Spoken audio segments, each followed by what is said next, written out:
Not a good moment.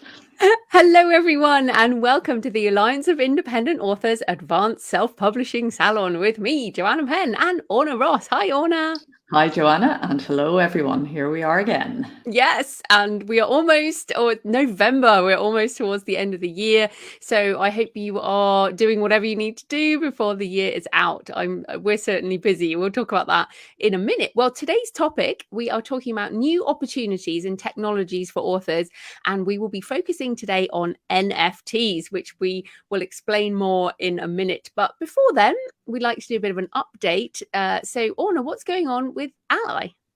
Ally is in celebratory mode. We were very honoured to be awarded Indie Champion of the Year by the Romantic Novelists Association last week. You were there. You were nominated, as was Claire Flynn and another indie author, Lizzie Lamb. But it was great. We, really, really thrilled to accept. I was there accepting the award on behalf of the team and all our advisors, including yourself and everybody else. So that was great. And the other big thing that's been happening at the moment, of course, is Self-PubCon, our annual online conference, and that was free all of the previous weekend and half price last week, but is back now behind its paywall for another little while. So if anybody wants to catch up on things, look at the sessions again, it's Self-Publishing Advice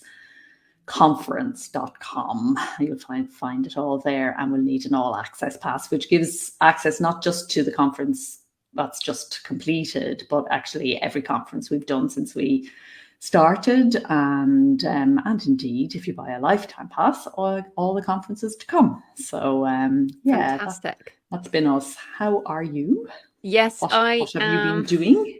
Busy. I am finishing energy on Tomb of Relics. I've been working on a whole load of bits and bobs, working with quite a lot of freelancers and getting things designed, and working with the AI narration people, which we will be focusing on next year. And also, I can't even remember whether I think I walked St Cuthbert's Way last month since we spoke, and essentially walked a 5-day pilgrimage, and I'm going to turn that into a book. So I'm putting together some plans. Next year I should be moving into another subgenre or another genre of writing. I'll be doing travel, solo walking under the travel sort of genre. So definitely really busy. I'm also working on an AI assisted author mini course coming out before Christmas. So yeah, I feel like I've got a lot on, and a lot of it is writing. I'm doing a lot of extra episodes on my own podcast, so lots of recording. But we like being busy. And how about you? Yes, of course we do. Work is more fun than fun. Exactly.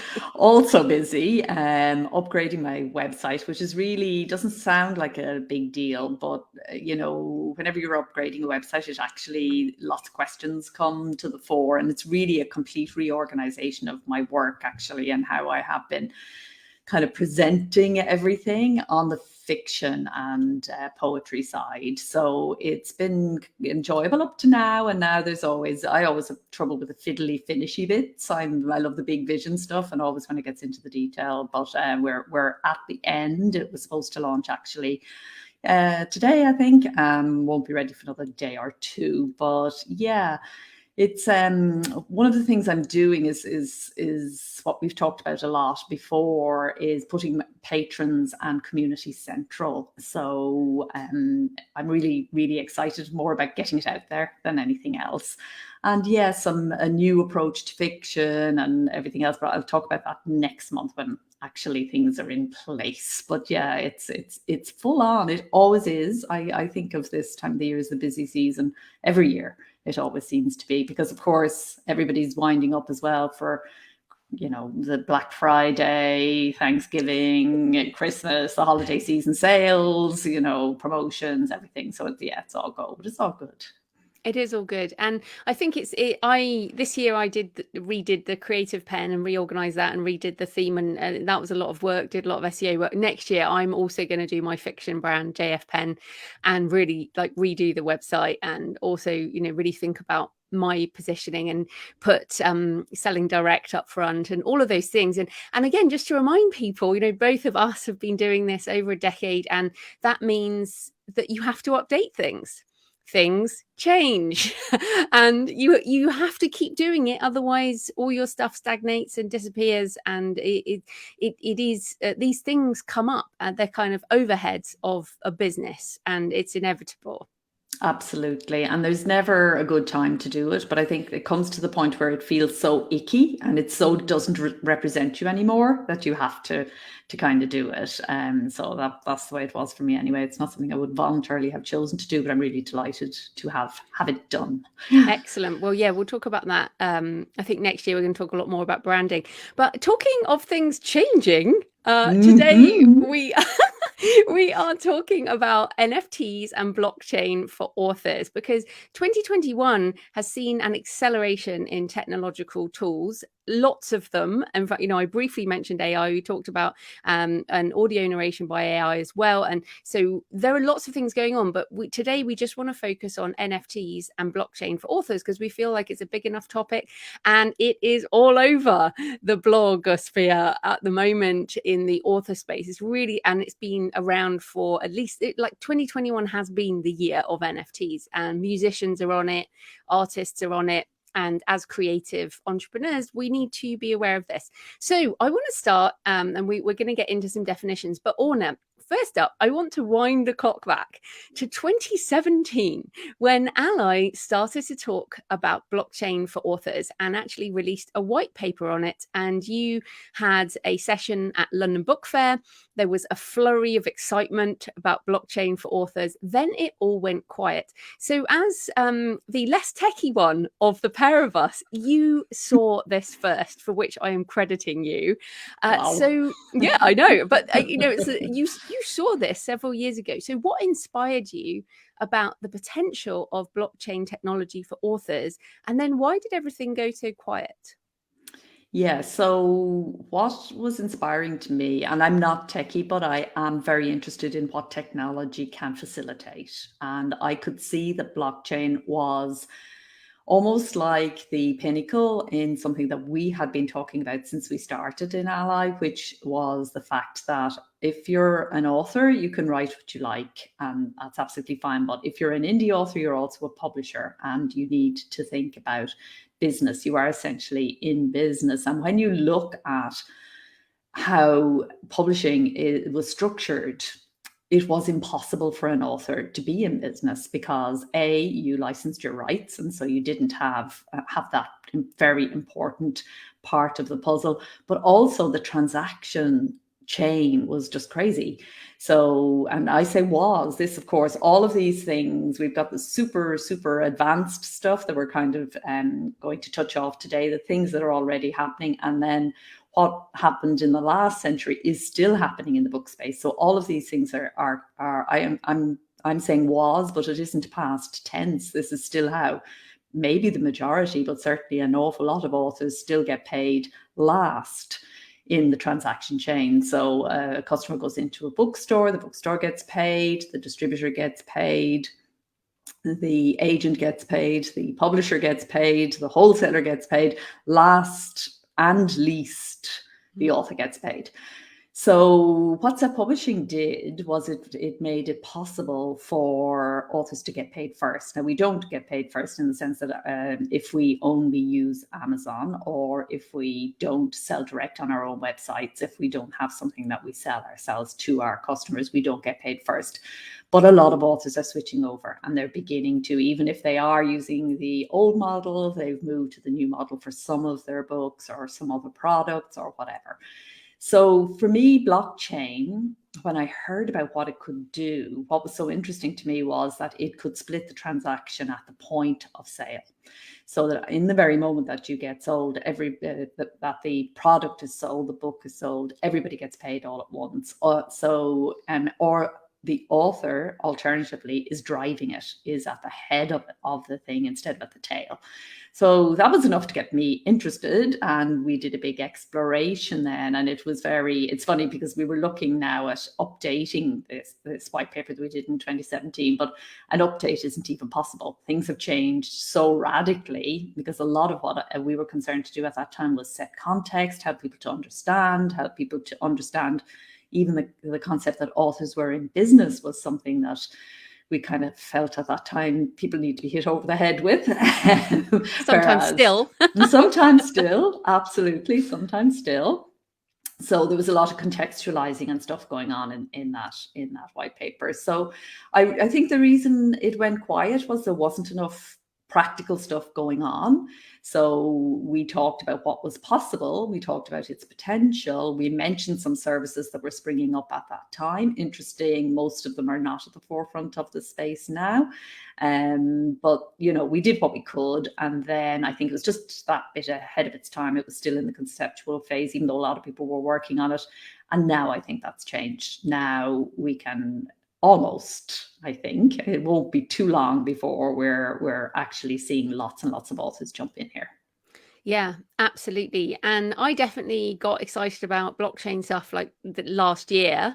And then realistically, 2021 has been the first time we've even heard the term NFT. So I think important to say upfront, you don't need to know how the internet is coded in order to self-publish a book on KDP. You don't have to know how PayPal works in order to get money and then download it to your bank account. And what we're saying is you don't need to understand how to program blockchains in order to take advantage of this type of thing. And what we are also saying is it's still early days.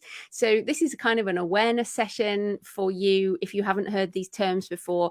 And so we'll go into it hopefully at the right level, and then no doubt over time we'll talk about it some more. But let's just start by defining NFT. It is a terrible name.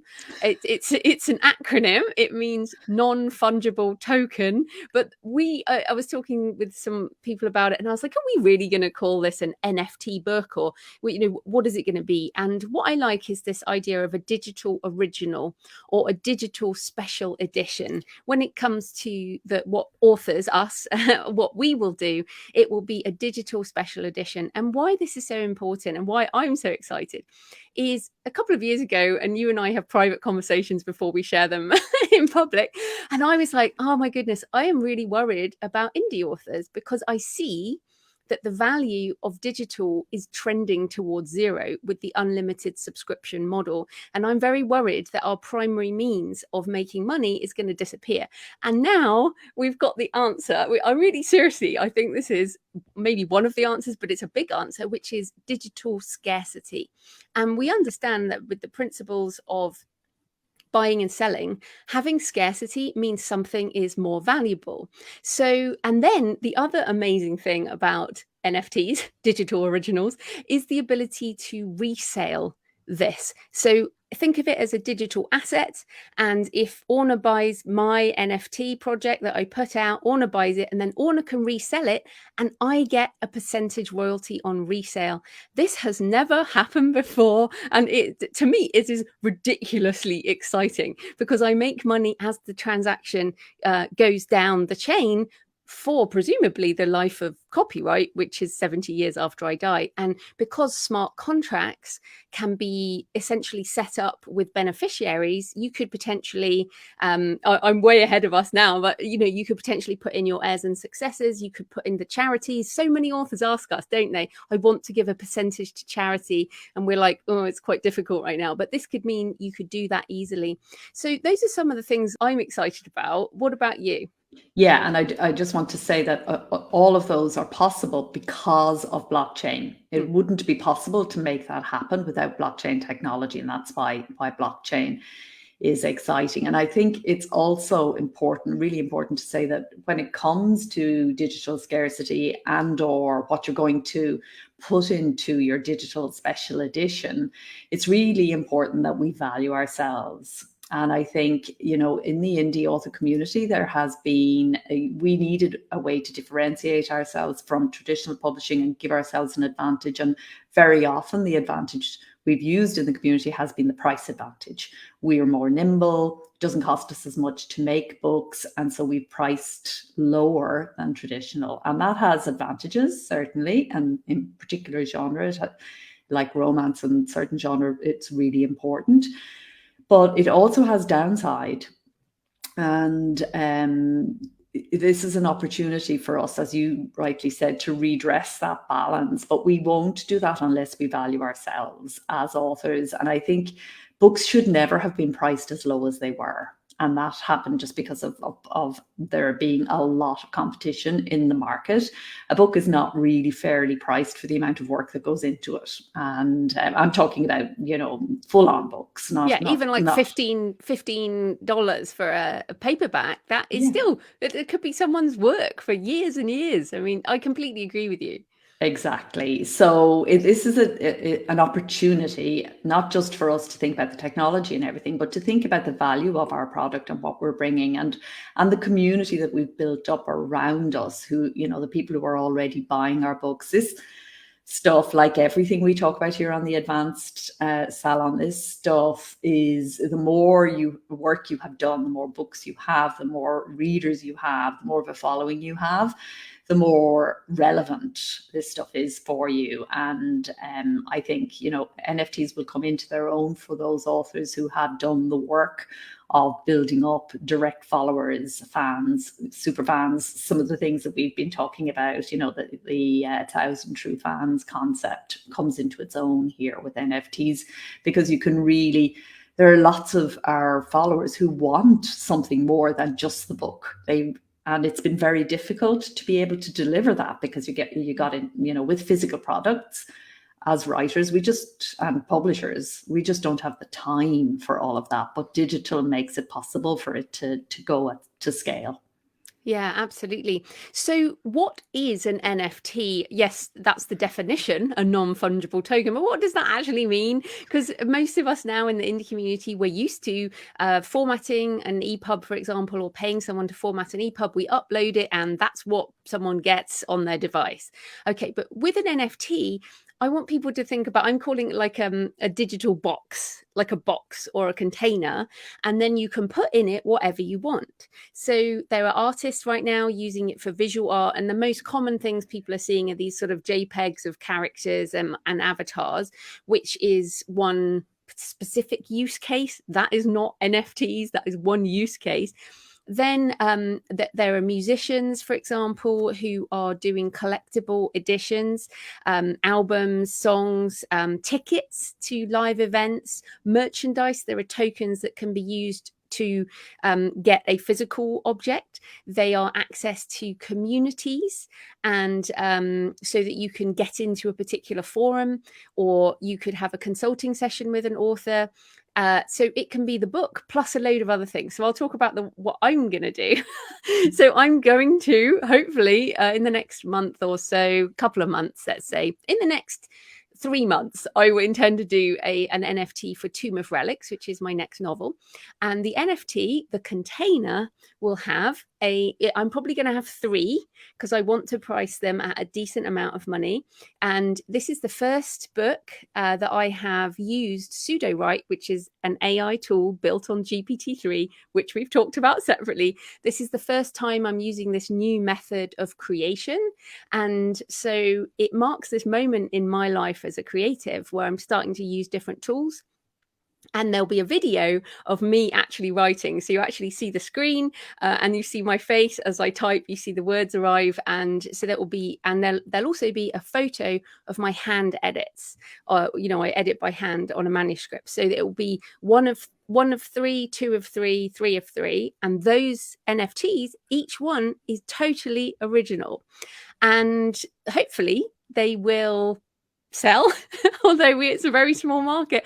And then I'll also put into the smart contract, if people want to resell them, even if, you know, it's in a decade time when maybe I'm someone, it will be worth it for the investment, or someone just wants to support my journey. So that's some of the things I'm thinking. What about you, Orna? What are you thinking about? Just want to first say that you're someone already. Thank you so much. I hope to be someone more in a decade. I'm really interested in using this new technology and going back right almost into prehistory to very, very old. So I'm going to use it for poetry. My daughter's an artist, so she's going to use AI generated. We haven't worked out the details at all, but she's going to use AI to produce some visuals for the words. They're going to be translations of very ancient Irish texts, but redone using AI and put together in some way. Now, I don't know about the special effects or, you know, what we're going to add in there. Orna, my daughter, she runs a collective, so there may be some opportunity for something around that as well. But I'm so excited about it. It's such fun. I too have started to use Sudowrite. We've discussed this before, and I'm loving the way it's making writing so much more fun, as well as increasing productivity. But it just lightens everything up. And then the idea of doing something that's so completely different is really creatively very energizing. So yeah, I'm all a bit vague at the moment, and I won't be doing it until mid next year at the soonest. But right. Very excited. Right. And just to be clear, we're interested in AI as a completely different thing to NFTs. The NFT can just be a special edition of your book. It can be, I've been using some generative stuff to create character pictures. You could even work with a cover designer and come up with something special. Some people are doing video covers. So the point is, there is no one thing of what an NFT is. And also, we're only at the beginning, so it could turn into so much more. For example, the Alliance of Independent Authors could issue a token for membership as opposed to the current membership type model. There are things that are going to work around community projects for well, we'll come to the project that's been the most in the news recently. But I did just want to say, in terms of platforms, there are a few platforms around at the moment. Publica was around when you did that thing at London Book Fair, and bookchain.ca I've had on my podcast. Both of those have tokens, and you can sell, you can resell, you can transact, but there's no marketplace. But Book Vaults is a new service. Books Go Social has a blog post on the Ally blog about doing NFTs through them. And I've just interviewed the guys at Creatopia, and that episode will come out on my podcast probably, well, as this goes out on the feed, it should be out. And essentially, they are an established brand in the market. It's going to be run by a company called Bookwire. So I think this might be the first one that's much bigger and who already have relationships within the publishing industry and are well established. And in talking to the guys, it's very organized. You can have a look at creatopia.com. I'm sure we'll put some links in the notes. But essentially, I think that's going to be potentially the one I use. And there are, let's just talk about the environmental issue. Yeah, to say the Ally blog post, it's selfpublishingadvice.org/NFTs. And Creatopia are actually on the blog as well. And Book Vaults, it's not as Books Go Social. Lawrence O'Brien, who runs Books Go Social, has contributed to the post and talked very much about his project there, because he is really specializing in indie authors. But also the Creatopia guys are there, and BookVault's also there, talking about how they are doing things and how it's slightly different. So it's quite a long post, and it also has the basics in it. Yeah, but yeah, and I guess, sorry, just on that, the point is that there are companies emerging who are going to help us do these things technically. It's not like, you know, the original internet where you had to kind of code HTML or whatever, Java or whatever. You don't have to do any of that. There are already companies that are going to help you put together the NFT and then sell the NFT. But it's not going to be like a lot of the sites. I mean, there are costs involved. So this is not just something to jump into. And again, we're saying this is an awareness thing at the moment, but hopefully we'll see more things. So yeah, let's talk about the environmental issue. I mean, Orna, we're obviously very concerned with the environment. Do you want to talk about this? Yeah, so and I think it's important for two reasons. First of all, because obviously the environment is important to us all if we're aware, awake, and thinking. But also because the accusation or the perception that NFTs are fundamentally environmentally a no-no is being used to kind of stop the certain people, and we'll talk about this. It is a criticism that is being levied, and the thing is that different blockchains, some are much more environmentally friendly than others. Lawrence talks in the post about wax, and they are carbon neutral, I think. And what I have been kind of very impressed about is the way in which once that awareness was raised, how quickly the services moved on it. And, you know, this is a young people's territory. It's millennials who are in here really kind of running, setting the pace here. And this is the most environmentally aware people are the people who are making this happen. So if that is a concern for you, it's certainly something that you kind of need to look into. But I think it's something that all NFT blockchain platforms are going to be looking at very, very closely, and lots of them are already doing the carbon offsetting. So yeah. Yeah, and I think, first of all, you're right. So the carbon offset I'm seeing on every single platform now, people are like, okay, here's the partner that we're working with to carbon offset. Even if they are only slightly positive, there are some blockchains that are carbon negative, which is kind of crazy. And in fact, if you just do some basic Googling people on environment and NFTs or blockchain, there's so much stuff going on. But the other thing is the redesign of existing transactional blockchain. The biggest one is really Ethereum, and Ethereum 2 is what they're sort of talking about, which should be, I guess people are saying, middle of next year. And what I think is that the carbon offset will be the answer to up until then, and then it may be that solves the problem. Or maybe we're living in a time where carbon offset is something we do for everything, because the other thing about blockchain is that it's much more transparent. So you could level a green issue against the traditional publishing industry in terms of book printing and pulping and shipping and all of that. I have no clue how much our carbon issues happen within traditional publishing. This is just being raised about new technology, but what about existing technology? So I think we have to start questioning everything, not just one particular thing. So anything else on that, or should we talk about the what's been happening? Yeah, I think just in terms of, a lot of these criticisms are arising out of fear of change, I think. And that's what this this particular case study is interesting. A group of young of YA authors were very excited.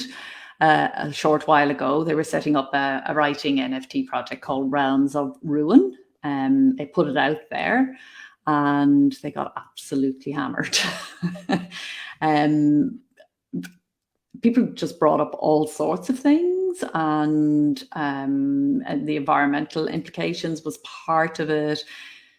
Accusation of being a Ponzi scheme or a multi-level marketing scheme. Yeah, just lots and lots of really fear dressed up as criticism in some cases, critique in some cases, concern in some cases, but really a pile on. And they very quickly withdrew. And everything. They pulled down the entire, they've spent months building this stuff and they pulled everything down. They apologized, and bless them, they're like, we have answers to these things, but we just feel it's got, we have to just pull everything down. Yeah, which to me was a very interesting response. And, I feel as creators, of course, we listen to our communities. But, you could see the creative energy that was there for the project. And then you could see the sort of creative devastation that was there when they got that response. And I think it's part of a wider cultural thing where, creators it's really important that we stand up for what we believe in, because as creators, we're leaders, not just followers of our community. So yes, absolutely, our readers are really important to us. Yes, absolutely, our community is important to us, but you will never please all of the people all of the time. And the people who are scared are always the people who they scream, they shout, they're scared. And so you hear them, and who's to say who might have benefited from that project, and how many other people were actually sitting quietly saying, hey, this is amazing. Because without a doubt, people were. So I think it's really interesting how much fear rises whenever there is change, and whatever new technology we're talking about. And it's happening in the indie author community very much too, around writing AI and other developments. So yeah, I think that for me, that's the key thing, the key takeaway. I really wish they had stayed there. I really wish they'd held their ground. I really wish they'd put it out there. And of course, have those debates. It's really important that we have those conversations, the environmental thing, everything. Is it a pyramid scheme? Is it, let's talk about it. If we just withdraw and don't go there, then we don't even get to have the conversation properly. Yeah, and it's so interesting. I mean, maybe it's because we've been around a while now, but it feels just like the energy that used to be directed at me and you at the beginning of the indie movement, the stigma, remember the stigma of self-publishing, the fact that, oh, what are you doing? That's so terrible. Why would you ever do that? This really negative energy, which is still, it exists in a very small amount compared to how it was in the first years between about 2008 and 2014.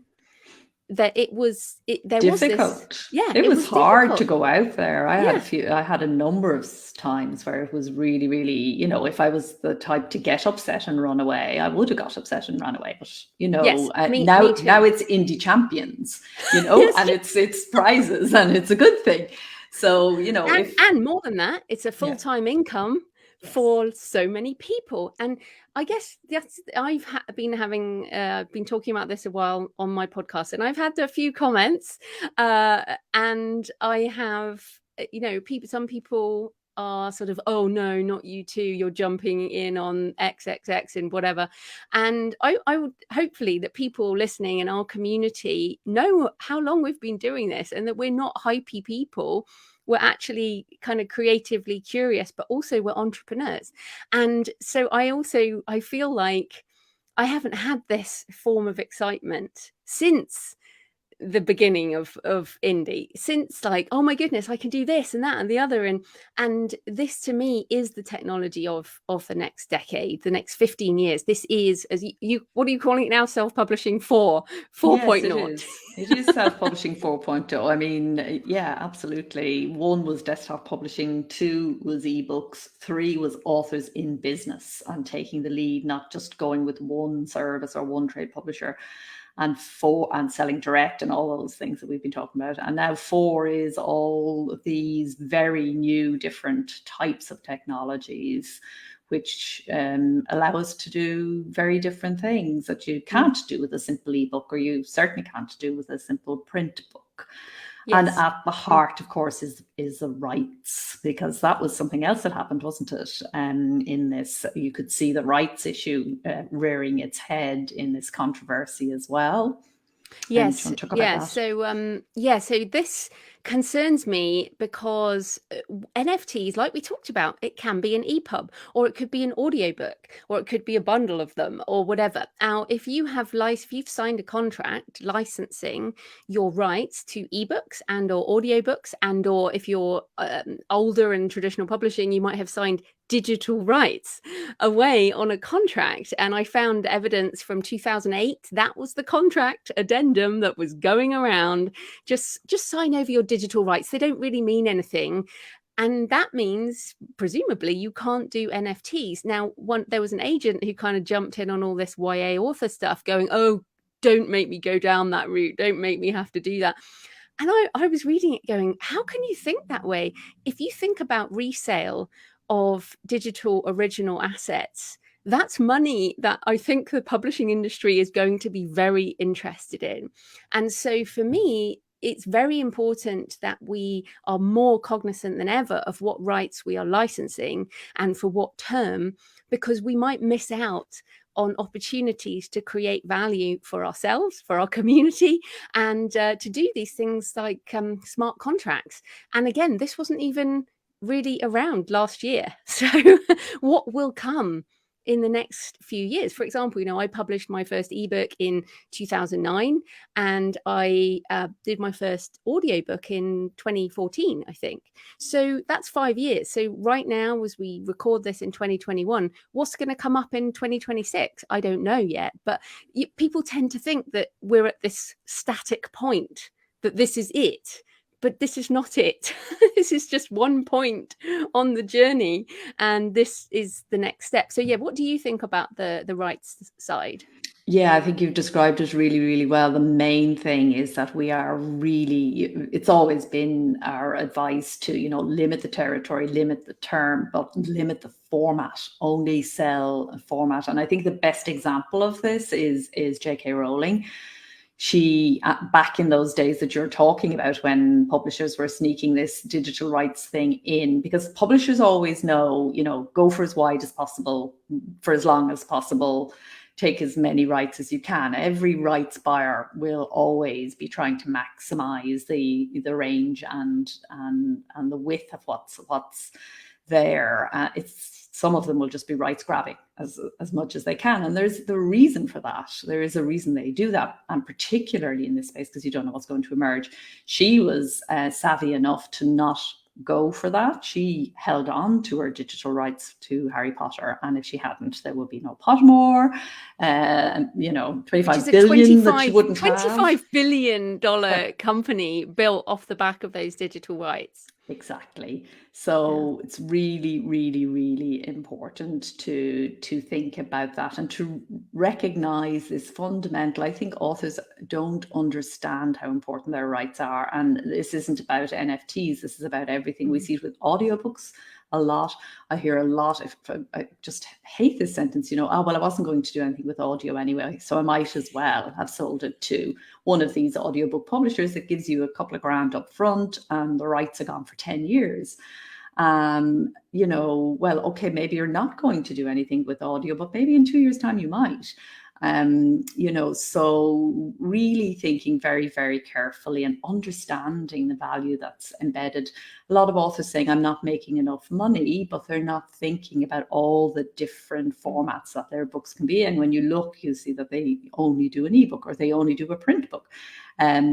So this extends now, becomes even more important as these new kinds of formats and possibilities and potentials come into the marketplace. So yeah, valuing ourselves, valuing our rights, valuing what we do, and the huge thing that self-publishing 1.0, 2.0 and 3.0 have done for us, which is allowed us to be the people who decide and make the decisions around our rights and selectively license them wherever we want to. This isn't about not working with publishers or not working with agents or anybody else who can help us. It's about being selective and understanding the value of the rights. Yeah, really, really, really, really important now. Yes, and if you've been listening to us for years, we have been harping on about it enough. But yes, I think the main thing is it does feel a bit Wild Westy right now, and that's because it is like the Wild Westy days of the first years of ebooks. It is a new technology, but again, think back to the late 90s, the sort of dot-com boom of the year 2000. There were a lot of companies around and a lot of them disappeared, but Amazon I wrote it down. Original Amazon was like founded in around 1994, something like that. And look how much is that worth. But I found the date. So Amazon KDP was founded in late 2007. And I first published in 2008, and then it wasn't really available to international authors for another year or so. Smashwords in 2008, Kobo 2009, iBooks 2010, Draft to Digital 2012. So realistically, we've only been in just over a decade of 14 years for Amazon KDP, but pretty much we are not. This is just the next iteration of what our ecosystem is going to look like. So again, you don't need to buy anything, you don't need to join anything, you don't need to do anything. All we would ask is that you educate yourself, and we're obviously trying to help with that, and stay curious and stay playful, as opposed to sort of the fear and the doubt and the uncertainty and jumping on the negative side. We want to stay open to the possibilities, and of course we will share as we have our own experiences. Yeah, absolutely. And don't run this down unless don't knock it till you try it. I think is really important. And I do understand that we can feel a bit overwhelmed. We're just getting to terms with ebooks and audiobooks, digital audiobooks, and the rights that we have to all of these. And now, boom, along comes this kind of thing. This isn't going to sweep anything away. Everything you've been working on, carry on. This is kind of an extra, and it is something that I think, don't think about NFTs unless you are really, really ready for an adventure at this point. And don't think about them until you want to do an add-on to the fundamentals. In other words, get your ebook publishing up, understand your readers, their reader journey, what your value is to them, get all those, get your positioning in the marketplace right, your genre, your category, your subgenre, all those kinds of things. When they're in place and you're able to sell books at that level is the time to begin to think about this. So what we're doing here is it's a heads up, really. It's a heads up. This is happening. It's already happening for some authors. There are lots of examples on the Ally blog yesterday. Lots of authors who are jumping in there. Joanna's jumping in. I'm putting a toe in.